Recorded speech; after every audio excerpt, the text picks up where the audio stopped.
Hi friends, అందరికీ నమస్కారం. అయితే తెలంగాణలో లేటెస్ట్ అప్డేట్ గురించి అయితే మన ఛానల్ సబ్స్క్రైబ్ చేసుకోండి. పక్కన ఉన్న బెల్ ఐకాన్ యాక్టివేట్ చేసుకుంటే నేను పెట్టి ప్రతి వీడియో మీకు నోటిఫికేషన్ ద్వారా వస్తూ ఉంటాయి. అయితే బస్సుల గురించి అయితే ఈరోజు అయితే తెలుసుకుందాం. మగవారిలో ప్రత్యేక బస్సులు, మహిళలు ఉచిత ప్రయాణం అమలుతో ఆర్టీసీ బస్సులు రద్దీ పెరిగింది. అయితే చాలా వరకు బస్సుల్లో మగవారికి సీటు దొరకలేదని పరిస్థితి నెలకొంది.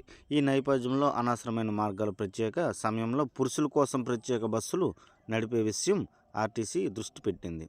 దీంతో పాటు వృద్ధులు, పురుషులు ప్రత్యేకంగా సీట్లు కేటాయింపు పైన కసరత్తు చేసింది.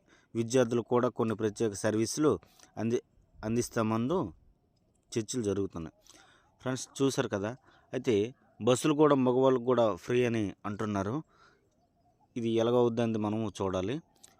ఫస్ట్ సారి చూసినట్టయితే మన ఛానల్ సబ్స్క్రైబ్ చేసుకోండి. పక్కన ఉన్న బెల్ ఐకాన్ యాక్టివేట్ చేసుకుంటే నేను పెట్టి ప్రతి వీడియో మీకు నోటిఫికేషన్ ద్వారా వస్తూ ఉంటాయి. Thank you.